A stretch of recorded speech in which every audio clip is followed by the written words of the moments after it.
이 아침 우리에게 주시는 하나님의 말씀 예레미야 43장.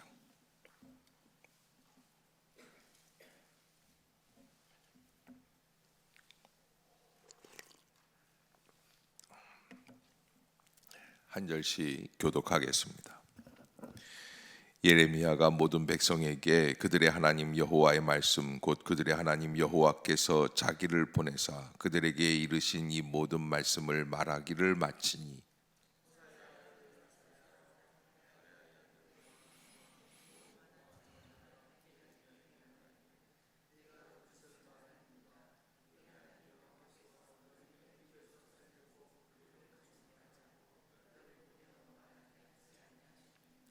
이는 네리야의 아들 바룩이 너를 부추겨서 우리를 대적하여 갈대아 사람의 손에 넘겨 죽이며 바벨론으로 붙잡아 가게 하려 함이라.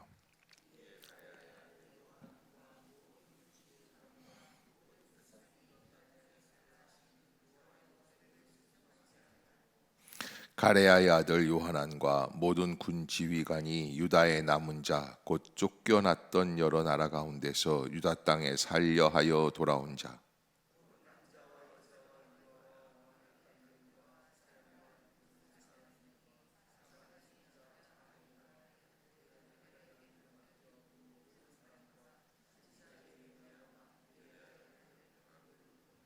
애굽 땅에 들어가 다바네스에 이르렀으니 그들이 여호와의 목소리를 순종하지 아니함이로라.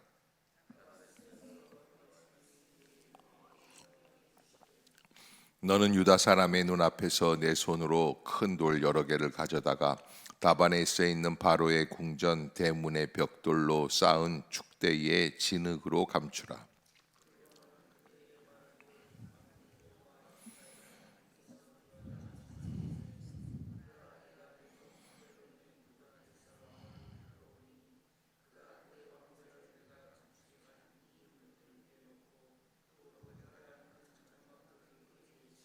그가 와서 애굽 땅을 치고 죽일 자는 죽이고 사로잡을 자는 사로잡고 칼로 칠 자는 칼로 칠 것이라.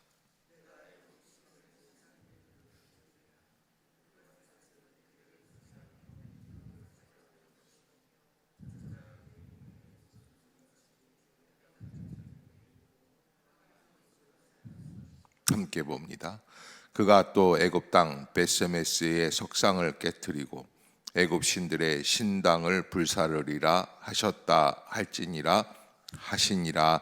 아멘. 할렐루야. 이 아침 죄전을 찾으신 여러분들에게 하나님의 은혜와 평강이 함께 하시기를 축원합니다.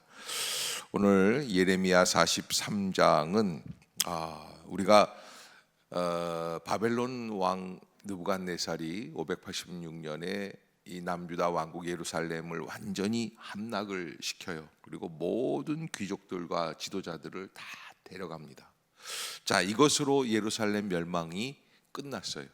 그런데 예레미야는 끝났어요, 안 끝났어요? 안 끝나면 이게 불길한 거예요. 왜? 아직까지 더 뭐가 남아 있다는 거예요. 그런데 예레미야서의 주제는 뭐냐면 내가 말씀하는 대로 너희가 좀 너희 생각과 너희 판단을 따르지 말고 하나님의 말씀에 따르라는 거예요. 하나님의 말씀에 따르라라는 말씀이 예레미야에게는 정말 이 뭐랄까요, 마음에 한이 되어 남을 정도로 그 얘기를 계속했어요. 그런데 사람들은 그렇게 따른다 안 따른다? 결국에는 안 따르게 되는 거예요. 자,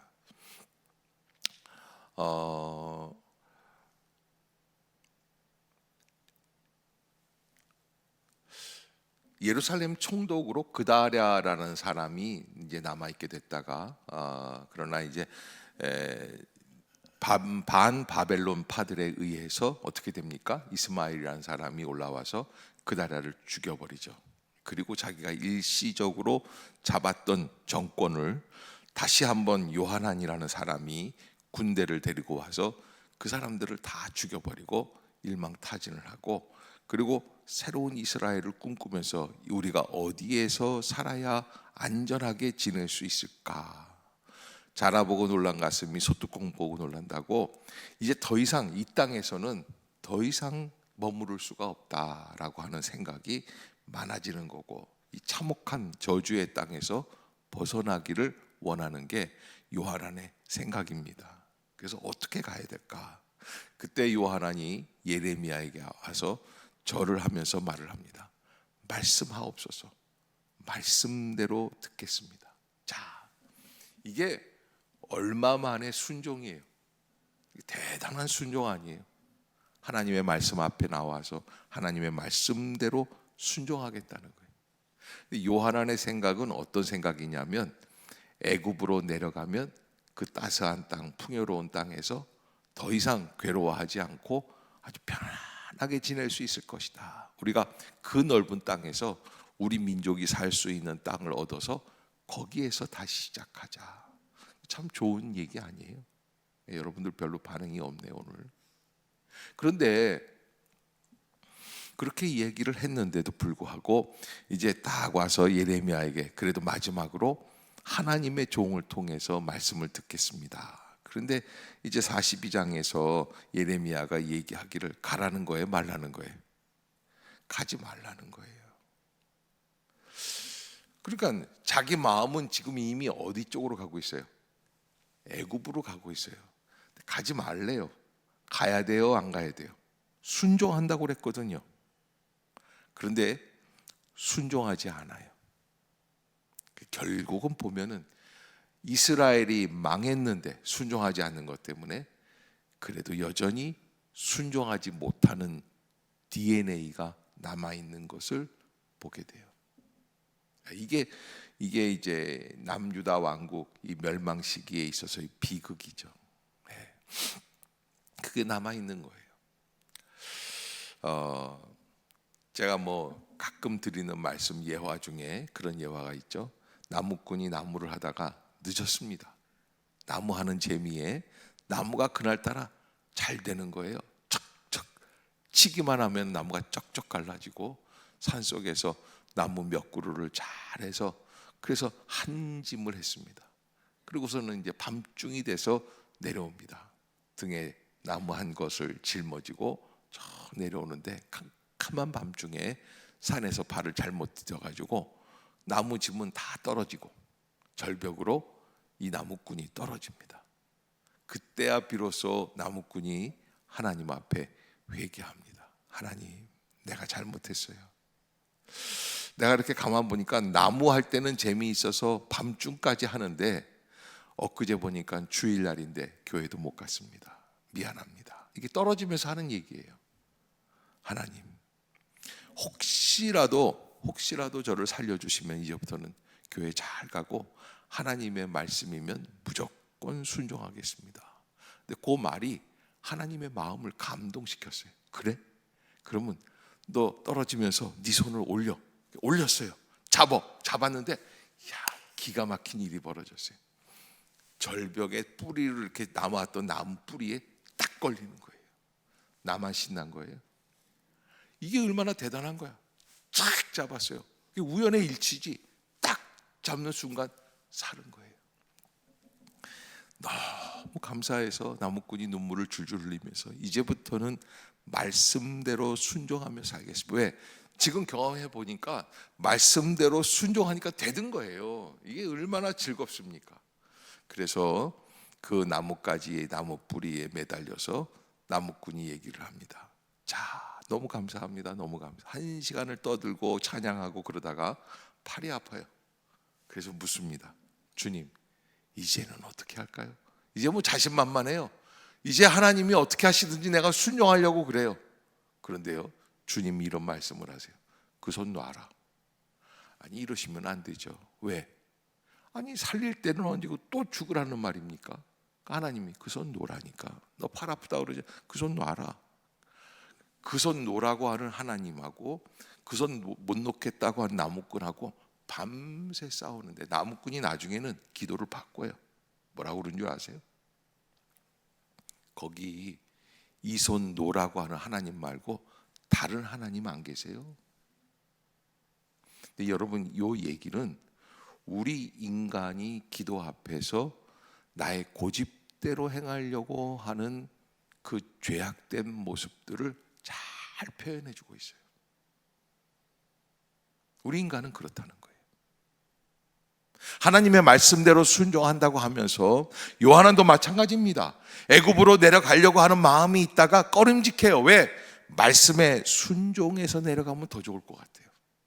예레미야가 그렇게 예언해 주면 될 것 같아요. 이제 그 방법밖에는 없어요. 그래서 기도를 했어요. 그런데 예레미야가 뭐라고 그래요? 가지 말아라 라는 거예요.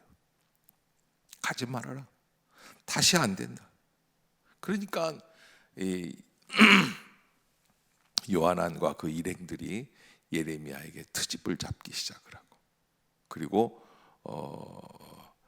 예레미야의 서기관 바룩을 이렇게 얘기하면서 이 바룩 서기관이 너를 꼬드겨서 그런 말을 못하게 하는구나, 뭐 이런 얘기까지 하면서, 그러면서 트집을 잡고 예레미야도 반강제적으로 끌고 애굽으로 내려가게 됩니다. 그러니까 애굽으로 내려간 이 요한안 일당, 이스라엘 사람들께 쫙 내려갔습니다. 내려가서 거기에서 머물면서 이렇게 나바네스라고 하는 도시가 있어요. 그런데 예레미야가 거기에서 또 하나님의 음성이 들려요. 비극이 다 끝난 줄 알았는데 다시 비극이 예언이 되는 거예요. 뭐라 그러냐면, 너 가가지고 큰 돌들을 가져다가 그 바로 왕 궁전 밑에 축대에다가 거기다가 돌을 집어넣으라는 거예요. 아니 왜 이런 일을 하게 합니까? 그러니까 하나님이 뭐라고 그러시냐면, 앞으로 얼마 후에 여기 그 9절에 보면 그런 이야기가 있어요. 너는 유다 사람의 눈앞에서 내 손으로 큰 돌 여러 개를 가져다가 다바네스에 있는 바로의 궁전 대문에 벽돌로 쌓은 축대에 진흙으로 감춰라. 왜 그럽니까? 그러니까 10절 읽어봅시다. 시작. 그리고 너는 그들에게 말하기를, 만군의 여호와 이스라엘의 하나님께서 이와 같이 말씀하시되, 보라, 내가 내 종 바벨론의 느부갓네살 왕을 불러오리니 그가 그의 왕자를 내가 감추게 한 이 돌들 위에 놓고 또 그 화려한 큰 장막을 그 위에 치리라. 야, 이게 무슨 얘기냐면, 그렇게 피해왔던 바벨론 느부갓네살 왕이 어디까지 침략한다는 거예요?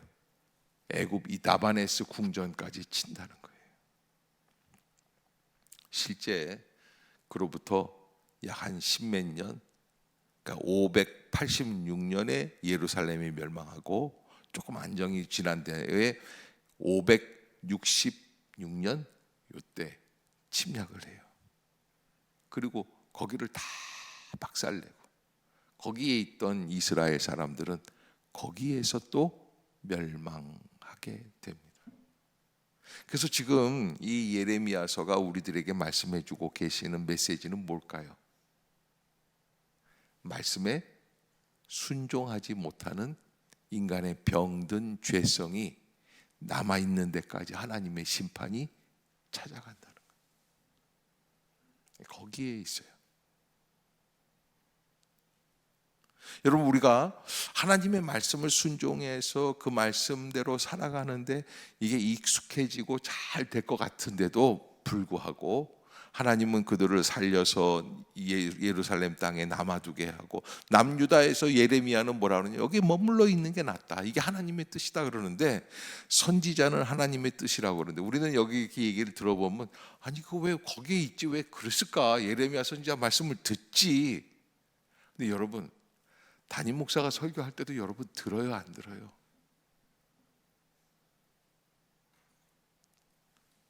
듣기는 귀로 듣죠. 마음으로 안 듣는 게 문제죠. 그래서 우리가 하나님 앞에서 그렇게 다시 한번 남편이 어디에 투자하길 좋아하는 남편이 부인 말 듣습니까, 안 듣습니까? 안 듣습니다. 부인은 이거 보면은 뻔한데 남편은 이번에는 진짜 성공할 것이다, 안 듣는 거예요. 그것이 우리 인간의 죄성이다라는 것을 우리에게 말해주고, 투자하기 좋아하는 남편만 안 듣는 게 아니라 잔소리하는 부인도 하나님 말씀을 안 들어요. 그래서 우리가 가능하면 하나님 말씀 앞에 서 있는 우리의 삶을 살아내자. 말씀 앞에 서 있자. 아멘. 예, 말씀 앞에 따라해 봅시다. 말씀 앞에서 말씀대로 순종합시다.